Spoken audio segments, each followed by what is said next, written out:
بسم اللہ الرحمن الرحیم۔ شروع اللہ کے نام سے جو بڑا مہربان نہایت رحم والا ہے۔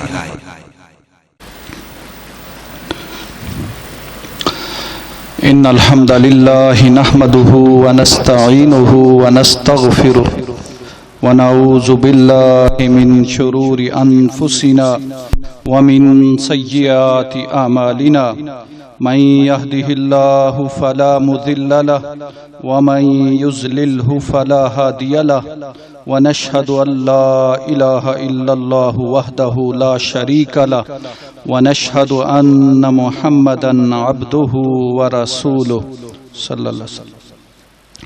اعوذ باللہ من الشیطان الرجیم۔ یا ایہا الذین آمنوا اتقوا اللہ حق تقاتہ ولا تموتن الا وانتم مسلمون۔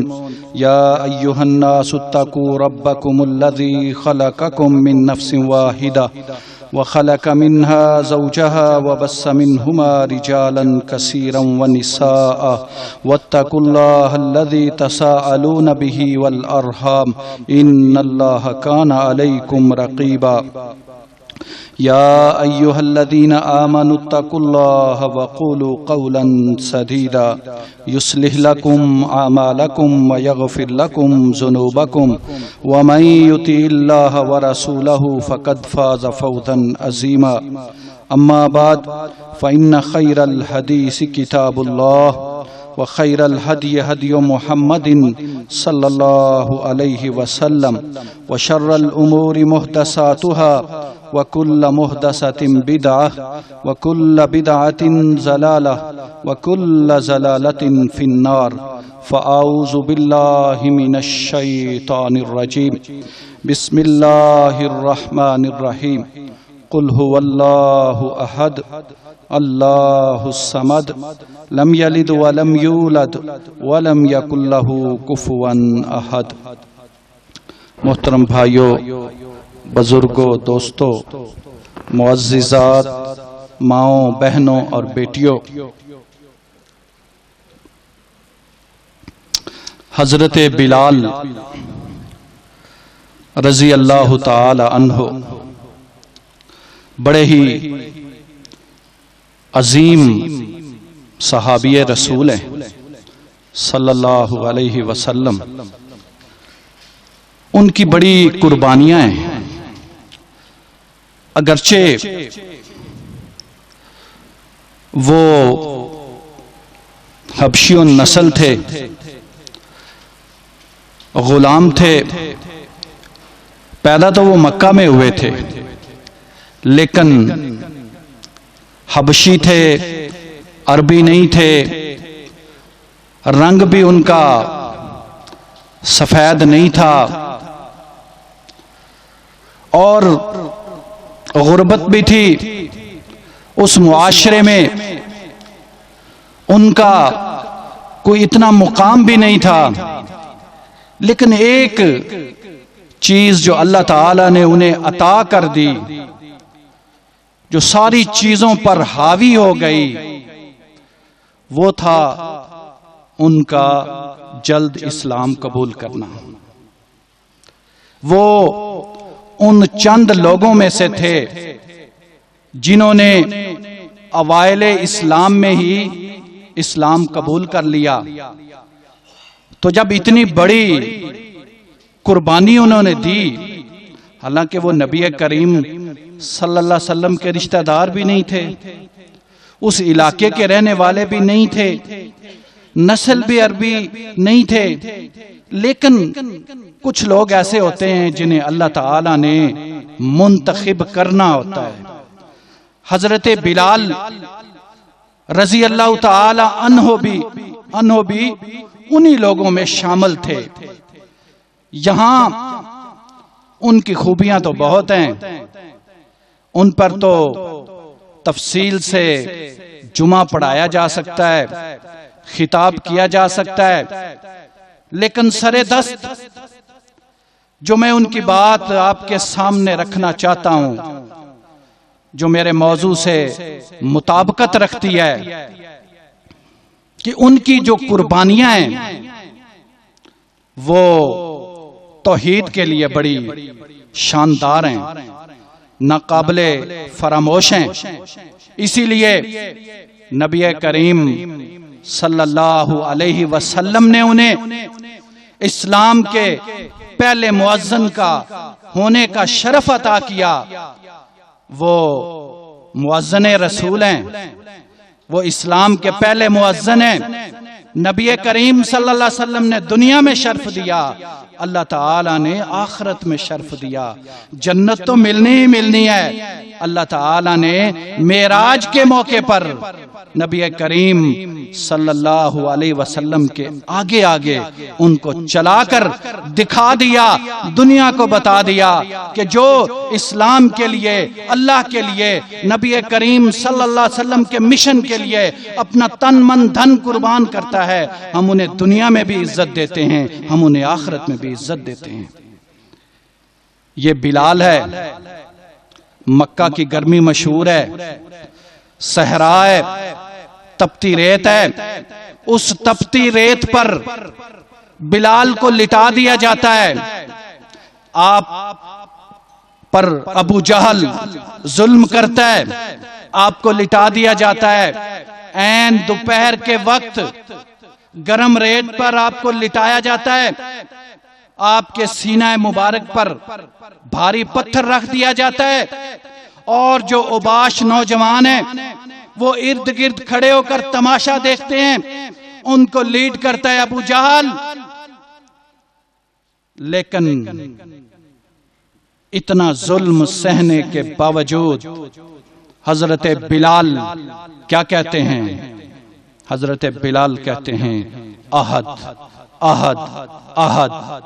آپ کا جو ظالم آقا ہے امیہ بن خلف، وہ کہتا ہے لات منات عزا کی بات کرو، وہ خدا ہیں، تم ان خداؤں کی بات کیوں نہیں کرتے؟ وہ حضرت بلال رضی اللہ تعالی عنہ جیسے جیسے ظلم بڑھتا ہے، ان کی آواز دبنے کی بجائے اور اونچی ہوتی ہے، وہ اور اونچی آواز میں احد احد کا نعرہ لگاتے ہیں۔ حضرت بلال رضی اللہ تعالی عنہ نے اس دور میں بھی بتا دیا کہ توحید جو ہے وہ جان سے زیادہ قیمتی ہے۔ جان تو کچھ بھی نہیں، جان تو قربان کی جا سکتی ہے، لیکن توحید پر کمپرومائز نہیں کیا جا سکتا۔ اگرچہ وہ ظالم ہے آقا امیہ بن خلف، وہ لات منات عزا کی بات کرتا ہے، حضرت بلال رضی اللہ تعالی عنہ عہد کی بات کرتے ہیں۔ یہی وہ بات ہے جو حضرت یوسف علیہ السلام نے قیدیوں کو جیل میں سمجھانے کی کوشش کی۔ یا صاحبہ السجن ارباب متفرقون خیر ام اللہ الواحد القہار۔ جب وہ خواب پوچھنے آئے نا جیل میں حضرت یوسف علیہ السلام کے پاس، کہا خواب کی تعبیر بھی بتاؤں گا، لیکن کھانا کھانے سے پہلے، کھانا آنے سے پہلے مجھے ذرا یہ بات تو بتاؤ، یہ جو تم نے مختلف نام رکھ لیے اس وقت کوئی اور نام ہوں گے؟ جب نبی کریم صلی اللہ علیہ وسلم کا دور تھا اس وقت نام لات منات عزا تھے، نام بھی اللہ تعالیٰ سے لیے، منان سے منات بنا دیا، عزیز سے عزا بنا دیا، اور اللہ سے اللات لات بنا دیا۔ نام بھی اللہ تعالیٰ کے بگاڑ کے مختلف شکلیں بنا دی۔ حضرت یوسف علیہ السلام کے وقت بھی اسی طرح مختلف نام تھے، حضرت نوح علیہ السلام کے وقت بھی اسی طرح کے تو نام تھے، جو وہ کہہ رہے تھے اگلی نسل جو ہے وہ پچھلی نسل کو کہہ کے جاتی کہ ود کی، سوا کی، یغوث کی، یعوق کی، نصر کی عبادت نہ چھوڑنا، وہ تمہارے الہ ہیں۔ ان کی عبادت نہ چھوڑنا. انہوں نے بھی نام رکھے ہوئے تھے، ود، سوا، یغوث، یعوق، نصر، انہوں نے بھی نام رکھ لیے. مکہ والوں نے بھی نام رکھ لیے، لات منات عزا نام رکھ لیے. اور یہی امیہ بن خلف کہہ رہا تھا لات منات عزا کی بات کیوں نہیں کرتے، تم احد احد کی کیوں بات کرتے ہو. یہی بات حضرت یوسف علیہ السلام ان قیدیوں کو کہہ رہے ہیں کہ کیا ایک اللہ جو واحد ہے، جو قہار ہے، جو زبردست ہے، جو قوت والا ہے، جو اکیلا ہے، وہ بہتر ہے یا متفرقون، یہ جو تم نے اتنے متفرق خدا بنا لیے یہ بہتر ہیں. ما تعبدون من دونہ الا اسماء سمیتموها انتم وآباؤکم، یہ نام ہے جو تم نے اور تمہارے آباء و اجداد نے رکھ لیے ہیں، پہلے سے چل رہے ہیں یا تم نے رکھ لیے ہیں.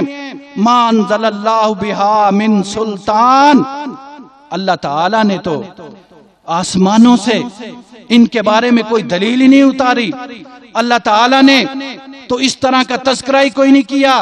اللہ تعالیٰ نے تو یہ کہہ دیا ہے قل هو اللہ احد اللہ الصمد لم یلد ولم یولد ولم یکن لہ کفوا احد.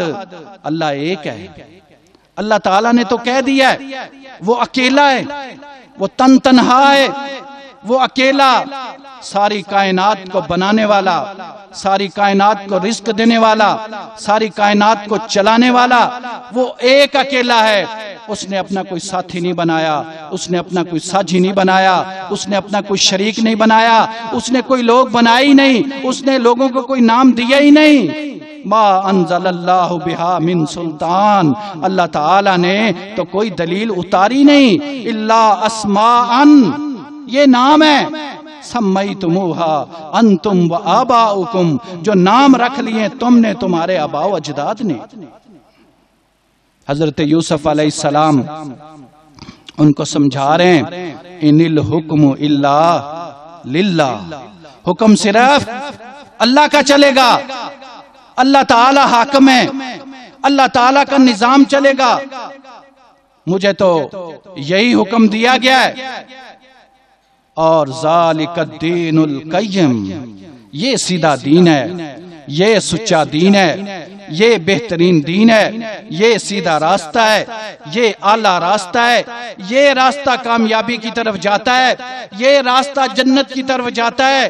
یہ راستہ لوگوں کو خالق سے ملاتا ہے، اور جو راستہ لوگوں کو خالق سے ملاتا ہے وہی راستہ جنت کی طرف لے کر جاتا ہے. حضرت یوسف علیہ السلام سمجھا رہے ہیں وَقَالُوا لَا تَذَرُنَّ آلِهَتَكُمْ وَلَا تَذَرُنَّ وَدًّا وَلَا سُوَاعًا وَلَا يَغُوثَ وَيَعُوقَ وَنَسْرًا. یہی سبق حضرت نوح علیہ السلام اپنی قوم کو سمجھا رہے ہیں. اللہ ایک ہے، اللہ اکیلا ہے. اللہ تعالیٰ نے کوئی اور معبود بنائے نہیں، اللہ تعالیٰ نے کوئی اور شریک پیدا نہیں کیے، اللہ تعالیٰ نے کوئی اور نام رکھے نہیں ہیں، اللہ تعالیٰ نے کوئی اور تقسیمیں کی نہیں ہیں. یہی سبق ہے جو حضرت ابراہیم علیہ السلام اپنی قوم کو دے رہے ہیں. ستارے کچھ نہیں کر سکتے، چاند کچھ نہیں کر سکتا، سورج کچھ نہیں کر سکتا. میں کہتا ہوں اگر کوئی مشکل کشا ہوتا اللہ تعالیٰ کے علاوہ تو سورج کو ہونا چاہیے. سورج سب سے بڑا ہے، سورج روشنی دیتا ہے، سورج کے بغیر زندگی ختم ہو جائے گی. سورج فصلیں اگاتا ہے، انہی فصلوں کو ہم کھاتے ہیں، انہی فصلوں کو جانور کھاتے ہیں، ان جانوروں کو ہم کھاتے ہیں. روشنی ملتی ہے، ہم کام کرتے ہیں، معیشت چلتی ہے. اگر کوئی اللہ کے بعد مشکل کشا ہوتا تو پھر سورج کو ہونا چاہیے تھا. ابراہیم علیہ السلام نے قوم کو کہا چاند اللہ نہیں ہو سکتا، سورج اللہ نہیں ہو سکتا، ستارے اللہ نہیں ہو سکتے، سارے غروب ہونے والے ہیں. بادشاہ کو سمجھایا اللہ وہ ہوتا ہے جو زندہ کرتا ہے، رب وہ ہوتا ہے جو مارتا ہے، بادشاہ کو سمجھ نہ آئی تو پھر سمجھایا، میرا اللہ وہ ہے جو سورج کو مشرق سے نکالتا ہے، اگر اس کے علاوہ کوئی اور ہوتا یا تو اگر رب بننا چاہتا ہے تو سورج کو مغرب سے نکال کے دکھا دے۔ قوم کو سمجھایا، سارے بتوں کو پاش پاش کر دیا، توڑ دیا، ختم کر دیا، ایک بڑے کو چھوڑ دیا۔ قوم کو سمجھایا جو اپنی حفاظت خود نہیں کر سکتے وہ آپ لوگوں کی کیسے حفاظت کریں گے۔ قوم نے کیا ماننا تھا؟ قوم نے فیصلہ کیا آگ میں ڈال دیتے ہیں۔ حضرت ابراہیم علیہ السلام کی بھی دعوت یہی تھی، حضرت نوح علیہ السلام کی دعوت بھی یہی تھی، حضرت یوسف علیہ السلام کی دعوت بھی یہی تھی۔ نبی صلی اللہ علیہ وسلم کے سچے پیروکار شیدائی حضرت بلال رضی اللہ تعالی عنہ کی بھی اپنے عمل سے یہی دعوت تھی۔ تکلیفیں بڑی پہنچ رہی ہیں، پتھر سینہ مبارک پہ رکھ دیا جاتا ہے، اوباش نوجوان آپ کو مکہ کی گلیوں میں گھسیٹتے ہیں، لیکن آپ کا وہ جو جذبہ ہے، توحید والا جذبہ، اللہ تعالیٰ سے محبت والا جذبہ، اللہ تعالیٰ کو سب کچھ ماننے والا جذبہ، وہ ماند نہیں پڑا ہے۔ آپ پھر بھی احد احد کہہ رہے ہیں۔ آپ یہ احد احد کیوں کہہ رہے ہیں؟ یہ چیز آپ کو کہاں سے ملی؟ یہ چیز آپ کو آپ کے پیر نے دی، آپ کے مرشد نے دی، آپ کے امام نے دی، آپ کے رہبر نے دی، آپ کے قائد نے دی۔ کس نے دی؟ یہ چیز آپ کو نبی کریم صلی اللہ علیہ وسلم نے دی۔ کیونکہ جب آپ کو نبوت ملی تو آپ نے کیا کام کیا؟ آپ باہر نکلے۔ یہ قوم کی اصلاح ہے۔ اگر آپ قوم کی اصلاح کرنا چاہتے ہیں تو سب سے پہلی چیز جو قوم کو سمجھانی ہے وہ ہے ان کا عقیدہ ٹھیک کرنا۔ عقیدہ ٹھیک نہیں، کوئی عبادت قبول نہیں، بربادی ہے، تباہی ہے۔ عقیدے درست کرو۔ میں آج یہ چوتھا جمعہ اس موضوع پہ پڑھا رہا ہوں۔ میں آپ کا خیر خواہ ہوں۔ مجھے تکلیف ہوتی ہے جب ایک مسلمان ہو کر کوئی تعویذ باندھتا ہے، کوئی غیر اللہ کے نام پر نظر و نیاز دیتا ہے، جب کوئی کسی ستارے سے اپنی قسمت، جب کوئی زندہ مردہ کو پکارتا ہے، مجھے اس وقت تکلیف ہوتی ہے۔ میں اس تکلیف کو دور کرنے کے لیے آپ کی اصلاح کرنا چاہتا ہوں۔ میں آپ کو پیار سے سمجھانا چاہتا ہوں، میں آپ کو محبت سے سمجھانا چاہتا ہوں، میں آپ کو بتانا چاہتا ہوں وہ درس جو میرے نبی نے صفا پہاڑی پہ آپ کھڑے ہوئے، وہ صفا جب آپ عمرہ کرتے ہیں، حج کرتے ہیں، جب اس کی صحیح کرتے ہیں، صفا سے پہ جاتے ہیں نا آپ، اسی صفا پہاڑی پر نبی کریم صلی اللہ علیہ وسلم کھڑے ہوئے ہیں۔ قوم کو کیا کہا ہے؟ قوم کو اکٹھا کیا ہے۔ سارے سردار بھی آئے ہیں، سارے وڈیرے بھی آئے ہیں، رشتہ دار بھی آئے ہیں، غیر رشتہ دار بھی آئے ہیں، اپنے بھی آئے ہیں، پرائے بھی آئے ہیں۔ سب کو کیا دعوت دی؟ کہا اگر میں آپ کو کہوں اس پہاڑ کے پیچھے ایک لشکر ہے جو آپ پر حملہ کر دے گا، آپ کا کیا رد عمل ہے؟ کہنے لگے آپ نے تو کبھی جھوٹ بولا ہی نہیں، آپ تو سچے ہیں، آپ تو صادق ہیں، ہم نے کبھی جھوٹ آپ کے منہ سے سنا ہی نہیں، آپ کا تو کردار ہی بہت بہترین ہے، آپ کی جو 40 سالہ زندگی ہے وہ ہمارے سامنے ہے، آپ اعلیٰ و عرفہ ہیں، آپ جو کہہ رہے ہیں سچ کہہ رہے ہیں۔ وہی لوگ جو چند سیکنڈ پہلے آپ کی صداقت کی گواہی دے رہے تھے، جب آپ نے انہیں کہا کہہ دو قولو لا الہ الا اللہ تفلحون تملکون العرب والعجم، کہہ دو اللہ کے علاوہ کوئی معبود نہیں، کامیاب ہو جاؤ گے، عرب و عجم کے مالک بن جاؤ گے۔ وہی لوگ چند سیکنڈ کے بعد دشمن بن گئے۔ ان کے ذہن میں وہی باتیں، وہی لات منات عزا کی باتیں۔ نبی کریم صلی اللہ علیہ وسلم انہیں ایک اللہ کی طرف لانا چاہتے ہیں۔ یہ تو میں نے ایک خاکہ مختصر صاحب کے سامنے چند انبیاء کا تذکرہ کیا نا، ہر نبی کی یہی دعوت، وَمَا أَرْسَلْنَا مِن قَبْلِكَ مِن رَسُولٍ إِلَّا نُوحِي إِلَيْهِ أَنَّهُ لَا إِلَهَ إِلَّا أَنَا فَاعْبُدُونِ۔ اللہ تعالیٰ نبی کریم صلی اللہ علیہ وسلم کو فرما رہے ہیں وما ارسلنا من قبلک من رسول، ہم نے آپ سے پہلے جتنے بھی رسول بھیجے ہیں، حضرت آدم علیہ السلام سے لے کر آپ تک، آپ سے پہلے حضرت عیسیٰ علیہ السلام تک جتنے رسول، میرے پیغمبر، میرے میسنجر، میرے نبی جتنے بھی آئے ہیں، ہم نے کیا کیا ہے؟ الا نوحی الیہ، ہم نے ایک ایک کی طرف وحی کیا ہے۔ کیا وحی کیا ہے؟ انہو، انہیں دعوت ہم نے کیا دی ہے، انہیں کیا ہم نے سمجھایا ہے، ہم نے انہیں مشن کیا دیا ہے؟ انہو لا الہ الا، انہیں ہم نے کہا ہے، لوگوں کو کہنا ہے اللہ کے علاوہ کوئی معبود نہیں، انا فعبدون، میں بھی اسی کی عبادت کرتا ہوں۔ ایک اللہ کی عبادت کرنی ہے، ایک اللہ کے علاوہ کوئی کچھ نہیں کر سکتا۔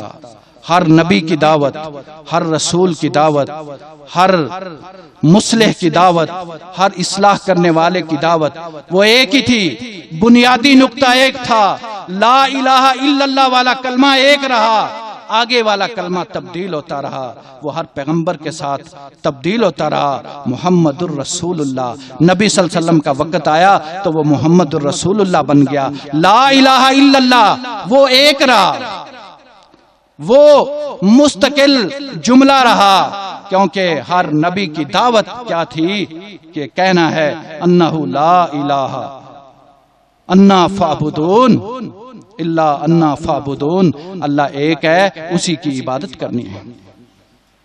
لیکن آج میں اپنے معاشرے میں دیکھتا ہوں وہی جو کام اس وقت ہو رہا تھا یہی کام پھر ہو گیا ہے، یہی آپ کو سمجھانا ہے۔ اسی کی دعوت حضرت لقمان علیہ السلام دے رہے تھے اپنے بیٹے کو۔ حضرت لقمان علیہ السلام نبی تو نہیں تھے لیکن بڑے دانا آدمی تھے، حکمت والے آدمی تھے، مکہ والوں کو پتا تھا، وہ اپنی مثالوں میں حضرت لقمان علیہ السلام کا تذکرہ کرتے تھے۔ اس لیے اللہ تعالیٰ نے حضرت لقمان کا خاص طور پر قرآن میں سورت بھی نازل کی ان کے نام پر، اور انہوں نے جو وصیتیں کی، جو نصیحتیں کی، ان کا بھی تذکرہ کیا۔ وہ اپنے بیٹے کو کہہ رہے ہیں یا بنیا، اے میرے بیٹے، لا تشرک باللہ، اللہ کے ساتھ شرک نہ کرنا۔ کیوں؟ ان الشرک لظلم عظیم، شرک سے بڑا ظلم کوئی نہیں، شرک سے بڑی زیادتی کوئی نہیں، شرک سے بڑی گمراہی کوئی نہیں، شرک سے بڑی جہالت کوئی نہیں۔ شرک ظلم کیوں ہے؟ ظلم اس لیے ہے کہ سب کچھ بنانے والا اللہ تعالیٰ ہے، سب کچھ دینے والا اللہ تعالیٰ ہے، کائنات اللہ نے بنائی، نظام اللہ نے بنائے، مخلوقات اللہ نے بنائی، ان کا انتظام اللہ تعالیٰ کر رہے ہیں۔ پھر اللہ تعالیٰ کو چھوڑ کر کسی اور کے ساتھ وہ امیدیں رکھی جائیں جو ایک اللہ سے ہونی چاہیے، اس کو شرک کہتے ہیں، اور یہ زیادتی ہے۔ مخلوقات کہ جس میں سب سے بہترین مخلوق انسان ہے، اس کو کس نے بنایا؟ یا ایھا الناس انا خلقناکم من ذکر و انثی وجعلناکم شعوبا وقبائل لتعارفوا ان اکرمکم عند اللہ اتقاکم ان اللہ علیم خبیر۔ اے لوگو، اللہ نے انسانوں کو مخاطب کیا، میں نے آپ سب کو پیدا کیا ہے ایک مرد اور ایک عورت سے، اور پھر جب تمہاری تعداد بڑھ گئی پھر میں نے قبیلے بنا دیے، پھر میں نے خاندان بنا دیے تاکہ تعارف ہو سکے، نام رکھے گئے۔ لیکن ایک بات یاد رکھنا، تم سب آدم علیہ السلام کی اولاد ہو، سب کی پیدائش ایک ہی جگہ سے ہوئی ہے، پیدائش کے جو مراحل ہیں وہ ایک جیسے ہیں، اس لیے کسی کو کسی پر کوئی فوقیت نہیں۔ اگر فوقیت ہے تو وہ تقوی کی بنیاد پر ہوگی۔ ان اکرمکم عند اللہ اتقاکم، اللہ کے نزدیک عزت والا وہ ہے جو تقوی میں بہترین ہے۔ تو پیدا کرنے والا کون ہے؟ اللہ تعالی۔ رزق دینے والا کون ہے؟ وما من دابۃ فی الارض الا علی اللہ رزقها ویعلم مستقرها ومستودعها کل فی کتاب مبین۔ اللہ فرماتے ہیں زمین میں کوئی جانور ایسا نہیں، جسے ہم رزق نہ دے رہے ہوں، اس کے رزق کا ذمہ ہم نے اٹھایا ہوا ہے۔ رزق ہم دیتے ہیں، بلکہ ہمیں یہ بھی پتا ہے وہ کہاں کہاں ٹھہرا رہا ہے، بلکہ ہمیں یہ بھی پتا ہے اس نے کہاں کہاں جانا ہے۔ کلن فی کتاب مبین، ہر چیز ہم نے کتاب مبین میں درج کر دی ہے۔ تو رازق کون ہے؟ اللہ تعالی۔ بادشاہی کون دیتا ہے؟ ملک کون دیتا ہے؟ عزت کون دیتا ہے؟ ذلت کون دیتا ہے؟ قل اللہم مالک الملک تؤتی الملک من تشاء وتنزع الملک ممن تشاء وتعز من تشاء وتذل من تشاء بیدک الخیر انک علی کل شیء قدیر۔ کہہ دو اے اللہ، اے ملکوں کے مالک، بادشاہوں کے بادشاہ، تو جسے چاہتا ہے ملک دے دیتا ہے، جس سے چاہتا ہے ملک چھین لیتا ہے، جس کو چاہتا ہے عزت دیتا ہے، جس کو چاہتا ہے ذلیل کر دیتا ہے۔ بیدک الخیر، ہر خیر تیرے ہاتھ میں ہے۔ انک علی کل شیء قدیر، تو ہر چیز پر قادر ہے۔ اولاد کون دیتا ہے؟ بیٹے کون دیتا ہے؟ بیٹیاں کون دیتا ہے؟ بانج کون رکھتا ہے؟ للہ ملک السماوات والارض یخلق ما یشاء ذہب لمن یشاء اناسا وذہب لمن یشاء الذکور او یزوجہم ذکرانا و اناسا ویجعل من یشاء وکیلا انہ علیم قدیر۔ سارے آسمان اور زمین کس کی ملکیت ہیں؟ اللہ تعالیٰ کی۔ یخلق ما یشاء، جو چاہتا ہے پیدا کرتا ہے، جس کو چاہتا ہے بیٹیاں دے دیتا ہے، جس کو چاہتا ہے بیٹے دیتا ہے، جس کو چاہتا ہے بیٹیاں اور بیٹے اکٹھے دے دیتا ہے، جس کو چاہتا ہے بانج کر دیتا ہے۔ انہ علیم قدیر، وہ جاننے والا بھی ہے، وہ قدرت والا بھی ہے۔ تو جب سب کچھ دینے والی اللہ تعالیٰ کی ذات ہے، تو پھر کیوں اللہ تعالیٰ کے ساتھ شریک کیا جاتے ہیں؟ کیوں شرک کیا جاتا ہے؟ یہی بات حضرت لقمان علیہ السلام اپنے بیٹے کو کہہ رہے ہیں، یا بنی لا تشرک باللہ ان الشرک لظلم عظیم۔ نبی کریم صلی اللہ علیہ وسلم حضرت معاذ بن جبل رضی اللہ تعالیٰ عنہ سے فرما رہے ہیں، وہ ان کے پیچھے سواری پہ بیٹھے ہوئے تھے۔ معاذ بن جبل، تجھے پتا ہے اللہ تعالیٰ کا کیا حق ہے بندوں پر؟ فرمایا نبی کریم صلی اللہ علیہ وسلم سے آپ بہتر جانتے ہیں۔ آپ نے فرمایا بندوں پر اللہ تعالیٰ کا یہ حق ہے کہ صرف ایک اللہ کی عبادت کی جائے، اللہ کے ساتھ کوئی شریک نہ ٹھہرایا جائے۔ اور پھر آپ نے پوچھا معاذ پتہ ہے بندوں کا اللہ تعالیٰ پر کیا حق ہے؟ حالانکہ ہماری کیا حیثیت ہے، لیکن یہ کام اتنا عظیم ہے، یہ توحید والا کام یہ اتنا اعلیٰ ہے کہ بندے کا حق ہو جاتا ہے اللہ تعالیٰ پر۔ کیا حق ہو جاتا ہے؟ نبی کریم صلی اللہ علیہ وسلم نے ارشاد فرمایا بندے کا اللہ پر یہ حق ہو جاتا ہے کہ وہ توحید پرست بن کے آئے، شرک نہ کر کے آئے۔ اللہ تعالیٰ پر بندے کا یہ حق ہو جاتا ہے، اللہ تعالیٰ اس کو جنت سے نواز دیتے ہیں۔ نبی کریم صلی اللہ علیہ وسلم نے اپنے ایک صحابی رسول سے کہا، اے میرے صحابی، میں آپ کو ایک نصیحت کرتا ہوں، وصیت کرتا ہوں، اللہ کے ساتھ شرک نہ کرنا۔ چاہے تیرے ٹکڑے ٹکڑے کر دیے جائیں، چاہے تمہیں جلا دیا جائے، تمہیں قتل کر دیا جائے، جلا دیا جائے، ٹکڑے ٹکڑے کر دیا جائے، ٹکڑے ٹکڑے ہونا برداشت کر لینا، تمہیں آگ میں پھینکا جائے آگ میں چلے جانا، لیکن اللہ کے ساتھ شرک نہ کرنا۔ نبی کریم صلی اللہ علیہ وسلم یہ بات کیوں کہہ رہے تھے؟ اس لیے کہہ رہے تھے، نبی صلی اللہ علیہ وسلم نے فرمایا اس کائنات کا سب سے بڑا گناہ پتہ کیا ہے؟ گناہ تو بڑے ہیں، ان کی سنگینی بھی بہت ہے، ان کے درجے ہیں، لیکن جو سب سے بڑا گناہ نمبر 1 نبی صلی اللہ علیہ وسلم نے بتایا وہ کیا ہے؟ وہ ہے اللہ کے ساتھ شرک کرنا۔ نبی کریم صلی اللہ علیہ وسلم نے، آپ کو پتہ ہے کل قیامت کے دن ہماری سفارش کرنی ہے۔ ہم چاہتے ہیں نا نبی صلی اللہ علیہ وسلم ہماری سفارش کریں، لیکن اللہ تعالیٰ نے ایک پابندی لگا دی ہے۔ نبی صلی اللہ علیہ وسلم نے خود بتایا ہے کہ میں کل قیامت کے دن سفارش کروں گا، شفاعت کروں گا۔ اللہ تعالیٰ نے ہر نبی کو موقع دیا کہ وہ ایک دعا کرے، میں قبول کروں گا۔ سب نے، سارے انبیاء نے دنیا میں دعائیں کر لیں، میں نے اپنی دعا کو آخرت کے لیے محفوظ کر لیا، اور میں نے وہ دعا کیا کرنی ہے؟ وہ میں نے سفارش کرنی ہے، شفاعت کرنی ہے۔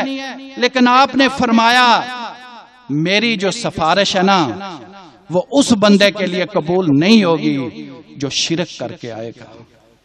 اور اللہ تعالیٰ نے کیا کہا؟ اللہ تعالیٰ فرماتے ہیں اے ابن آدم، تو میرے پاس اس طرح آ کل قیامت کے دن کہ تیرے آسمان زمین کے برابر ہوں، یعنی بے شمار گناہ ہوں جن کو کاؤنٹ بھی نہ کیا جا سکے، لیکن تو شرک کر کے نہ آ، میرے پاس آ، میں چاہوں تو سارے گناہوں کو معاف کر دوں۔ اسی کا تذکرہ قرآن کہہ رہا ہے۔ سورۃ الانعام میں 18 پیغمبروں کا تذکرہ ہوا، اور اس کے بعد اللہ تعالیٰ کیا کہہ رہے ہیں؟ وَلَوْ أَشْرَكُوا لَحَبِطَ عَنْهُمْ مَا كَانُوا يَعْمَلُونَ۔ اگر یہ 18 انبیاء، وَلَوْ أَشْرَكُوا، انبیاء تو شرک کر ہی نہیں سکتے، وہ تو شرک کو ختم کرنے آئے۔ وَلَوْ أَشْرَكُوا، اگر یہ بھی شرک کرتے، لَحَبِطَ عَنْهُمْ مَا كَانُوا يَعْمَلُونَ، ان کے بھی اعمال برباد ہو جاتے۔ یہ تو 18 انبیاء ہو گئے نا۔ اللہ تعالیٰ نے کہا اسپیسیفکلی نبی کریم صلی اللہ علیہ وسلم کا بھی تذکرہ ہو جائے، آخری امت ہے، قرآن تو انہیں پر نازل ہونا ہے، قیامت تک رہنا ہے۔ نبی صلی اللہ علیہ وسلم کا علیحدہ سے تذکرہ کر دیا، لَإِنْ أَشْرَكْتَ لَيَحْبَطَنَّ عَمَلُكَ وَلَتَكُونَنَّ مِنَ الْخَاسِرِينَ۔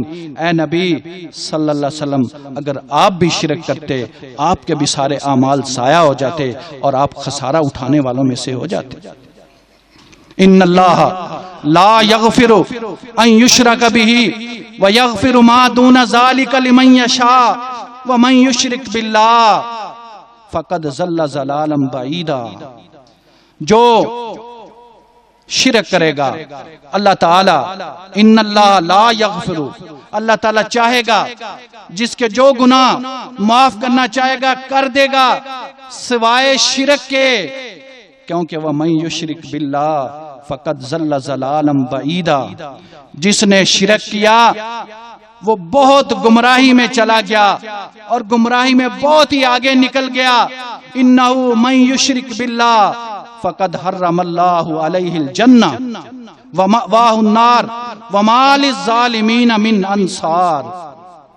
جس نے شرک کیا اللہ تعالیٰ نے اس کے لیے جنت حرام کر دی، ومأواہ النار، اس کا ٹھکانہ جہنم ہے، وما للظالمین من انصار، اس ظالم کی کل قیامت کے دن کوئی مدد ہی نہیں ہونی۔ یہ قرآن ہے جو میں آپ کے سامنے رکھ رہا ہوں، یہ تو آخرت کی بات ہے۔ دنیا میں کیا ہوگا؟ وَمَن يُشْرِكْ بِاللَّهِ فَكَأَنَّمَا خَرَّ مِنَ السَّمَاءِ۔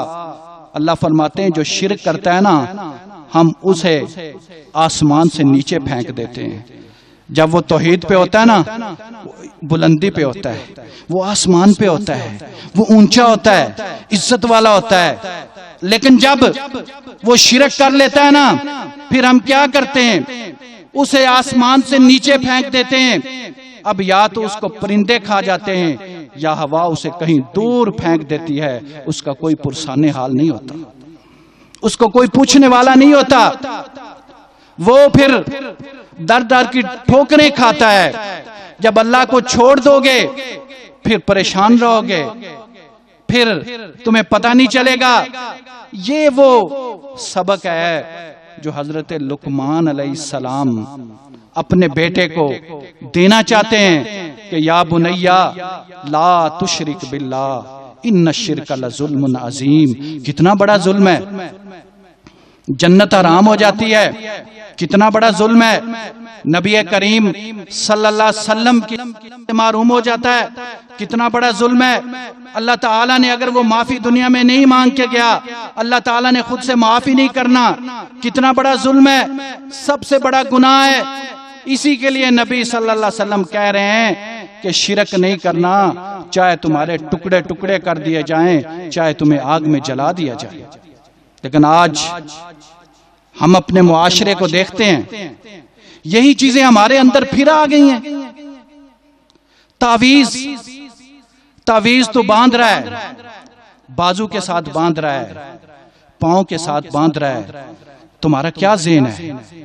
امام ضامن تو نے بنا لیا ہے, اور ضامن تو اللہ تعالیٰ کی ذات ہے. اس نے ضمانت تو پہلے ہی تمہاری دی ہوئی ہے. نبی کریم صلی اللہ علیہ وسلم کیا فرما رہے ہیں؟ جو تعویذ کراتا ہے, تعویذ باندھتا ہے, تعویذ لٹکاتا ہے, وہ شرک کرتا ہے. اور نبی کریم صلی اللہ علیہ وسلم فرما رہے ہیں جو تعویذ لٹکاتا ہے, میں اللہ تعالیٰ سے دعا کرتا ہوں یا اللہ اس کا مقصد پورا ہی نہ ہو. وہ نبی جو دعائیں دینے والا ہے, جو مشفق ہے, جو مہربان ہے, جس کو اپنی امت کا بڑا درد ہے, وہ تعویذ والے آدمی کے لیے کہہ رہے ہیں کہ جو تعویذ لٹکاتا ہے, میں اللہ سے دعا کرتا ہوں اس کا مقصد ہی پورا نہ ہو. اللہ نے اس مقصد کے لیے تجھے آیت الکرسی دی ہے. تو آیت الکرسی پڑھ, اس کا وظیفہ کر, اپنے اوپر آیت الکرسی پڑھ کے دم کر. اللہ تعالیٰ تیرے ساتھ سیکورٹی گارڈ لگا دے گا. اور سیکورٹی گارڈ دنیا کے نہیں ہونے, اللہ تعالیٰ نے فرشتوں کو لگا دینا ہے. آج مسلمان تو ستاروں سے پوچھتا ہے, ستارے میرا آج کا دن کیسا گزرے گا, میرا آج کا ہفتہ کیسے گزرے گا, میرا یہ مہینہ کیسے گزرے گا, میرا یہ سال کیسے گزرے گا, یہ جو حکومت آ رہی ہے یہ کیسی رہے گی. ستاروں سے چیزیں پوچھ رہے ہیں. وہ ستارے جن کے بارے میں اللہ قرآن میں کہتا ہے ان کا کام ہے روشنی دینا, یہ آسمان دنیا کو مزین کرتے ہیں, ان کا کام ہے سمت دکھانا. ستاروں کا کام ہے یہ شیطان کو مارنے کے کام آتے ہیں. ستاروں کا اور کوئی کام ہی نہیں. آپ نے ستاروں کو قسمت کے ساتھ لگا دیا. نبی کریم صلی اللہ علیہ وسلم ایک دن اٹھے, آپ نے کہا, اس رات بارش ہوئی, آپ نے کہا آج کچھ لوگ مسلمان اٹھے ہیں اور کچھ لوگ کفر پر اٹھے ہیں. آپ نے کہا جن کا یہ عقیدہ ہے کہ یہ بارش اللہ تعالیٰ نے برسائی ہے وہ ایماندار ہیں, انہوں نے ستاروں پر کفر کیا ہے. اور جو یہ کہتے ہیں یہ بارش فلاں ستارے کی وجہ سے ہوئی, انہوں نے ستاروں پر ایمان رکھا, انہوں نے اللہ تعالیٰ پر ایمان نہیں رکھا. اب یہ ہماری یہاں پہ ستارے آگے ہو رہے ہیں, پیچھے ہو رہے ہیں, ذائچہ مل رہا ہے یا نہیں, آپ کے ستارے, آپ کے نام ایک دوسرے سے اٹیچ ہو رہے ہیں کہ نہیں. یہ اسلام کی دعوت نہیں ہے. آج کاہن نجومی سے پوچھا جا رہا ہے, ایمان اتنا کمزور ہو گیا ہے, کاہن کے پاس جاتے ہیں, وہ جس کو اپنا ہوش نہیں. اگر وہ اتنا ہی بہترین آدمی ہوتا, اس نے فٹ پاتھ پہ بیٹھنا تھا, اس نے اگر لوگوں کی قسمتیں بدلنی تھی اور لوگوں کے حال بتانے تھے. نبی کریم صلی اللہ علیہ وسلم نے فرمایا جو کسی کاہن کے پاس جاتا ہے اور اسے پوچھتا ہے مستقبل کی بات, غیب کی خبریں, 40 دن تک اس کی نماز نہیں ہوتی. اور نبی کریم صلی اللہ علیہ وسلم نے فرمایا جو کسی کاہن کے پاس جاتا ہے اور پھر اس کی خبروں کی تصدیق کرتا ہے, کہتا ہے واقعی کچھ نہ کچھ تو ہے, کچھ تو باتیں اس کی ٹھیک ہیں. نبی صلی اللہ علیہ وسلم نے فرمایا اس نے اس دین کا انکار کر دیا جو میں محمد پر نازل ہوا صلی اللہ علیہ وسلم. آج ہمارا اعتقاد کہاں گیا ہے؟ اللہ تعالیٰ تو ہر جگہ موجود ہے, گھر میں بھی موجود ہے, مسجد میں بھی موجود ہے, بازار میں بھی موجود ہے. تو کہاں جا رہا ہے؟ اللہ تعالیٰ نے قبرستان بنائے تھے, قبریں بنائی تھیں, کس لیے؟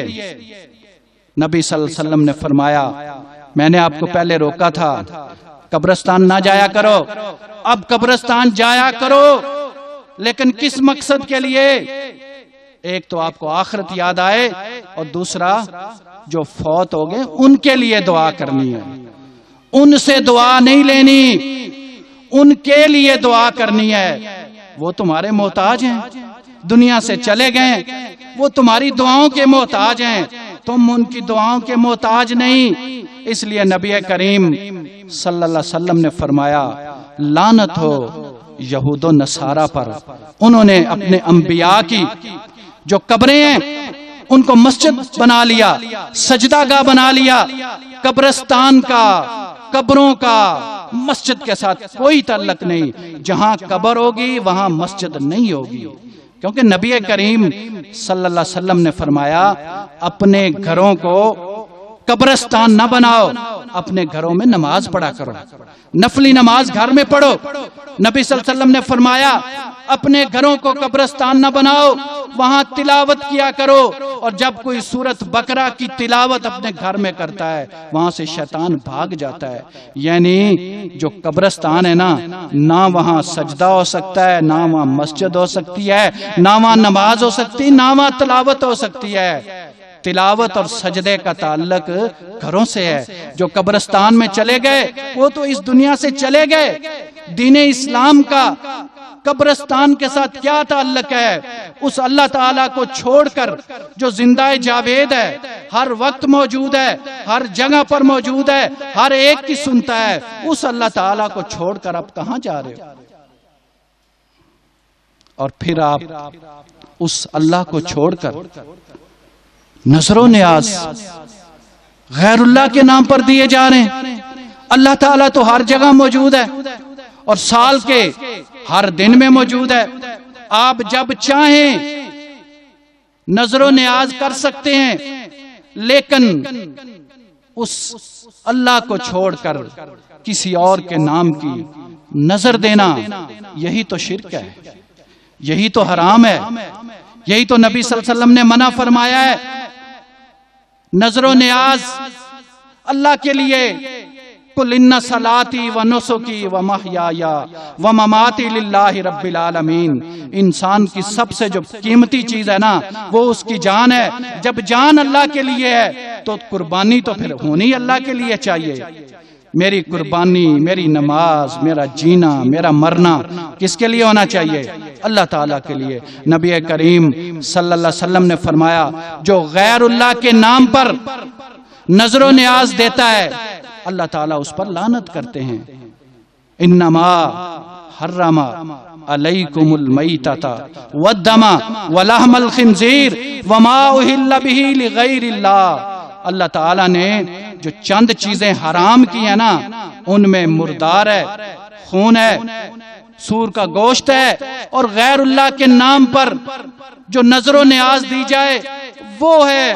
تو میرے محترم بھائیوں، میری بہنوں، میں آپ کو سمجھانا یہ چاہتا ہوں، یہ 4 جمعوں کی سیریز تھی۔ میں نے آپ کے سامنے بات یہ رکھی، پہلے جمعے میں نے آپ کو سمجھایا دعا صرف اللہ سے ہونی چاہیے۔ سنتا کون ہے؟ اللہ۔